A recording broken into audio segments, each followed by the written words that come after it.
What if we just stopped? Not everything needs to be available all the time, but we have forgotten that. We live in a world where you can order food at 2 a.m., scroll endlessly, and buy anything with a few taps, even when your soul is begging you to rest. Even when we are preparing to sleep, we scroll to click buy, fill a need. A while ago, I visited a website for garden fences, wood and such, just to find that it was closed on Sundays. This was a Sunday. At first, I was surprised, almost confused. How strange, I thought. How stupid. But then something shifted. I paused. I reflected. I realized. And I wondered, why is it strange? Why shouldn't things close for a day? Why have we come to expect constant access? And this wasn't just a store closed for business hours. The entire website was closed. You couldn't order, browse, or even look. It didn't matter that it was digital. There was a boundary. And something about that felt revolutionary.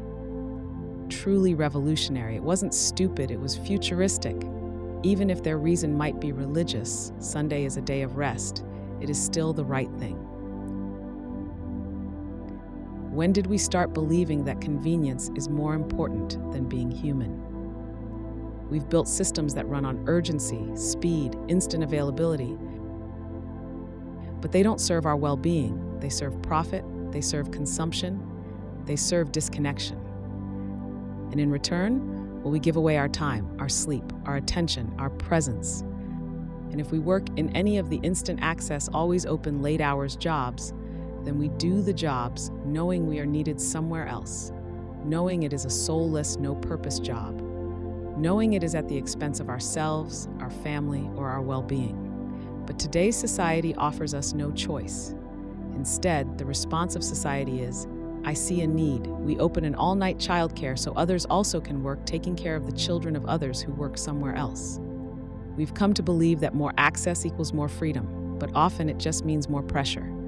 To respond, to perform, to be available, to be productive even at night, as a consumer, as a worker.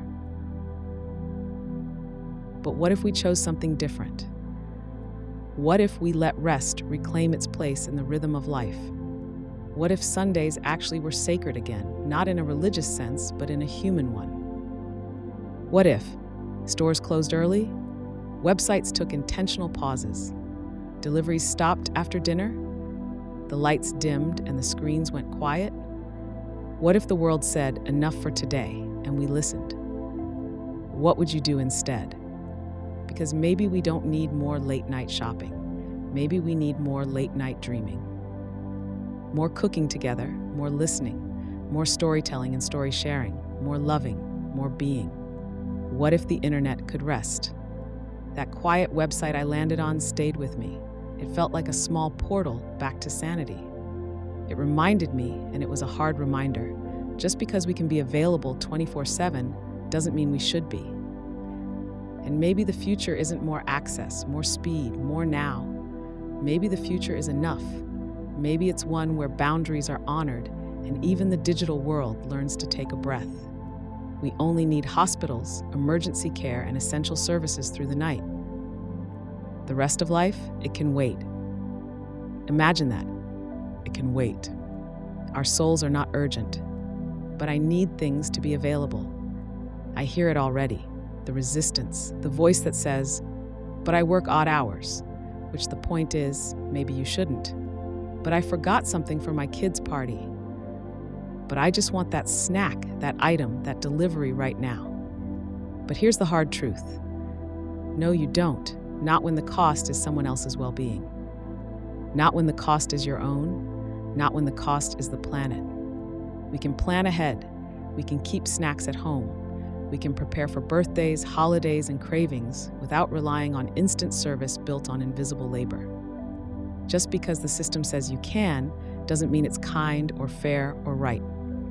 Your ego's urgency is not a reason to keep people working late into the night, not when they're missing dinner, missing sleep, missing their kids, just so we can have it now. We need to stop calling convenience a right when it's really a privilege built on someone else's exhaustion. The hidden cost of convenience. There's something we rarely stop to think about: delivery. not just the food, but the people. Every time we order something late at night or expect instant service, someone else is out there giving up their time, their rest, their family, their health to serve a system that rewards speed over soul.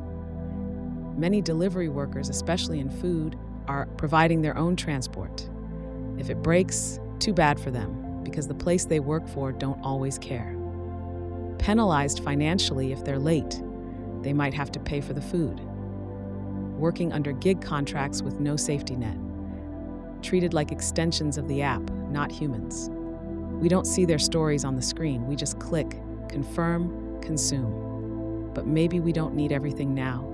Maybe we just need to remember how to wait, how to plan, like we used to, like we still can, because it always starts with small questions.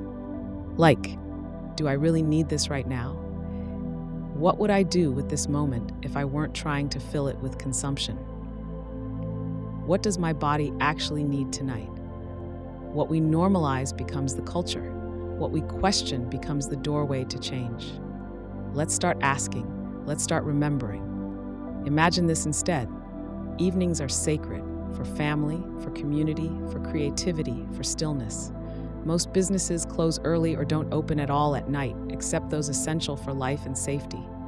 People plan meals not because they have to, but because the rhythm of life encourages it.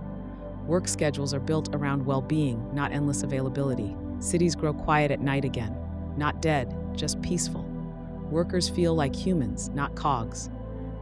Because we can start saying, no, it is too much for me to sacrifice, just for your profit.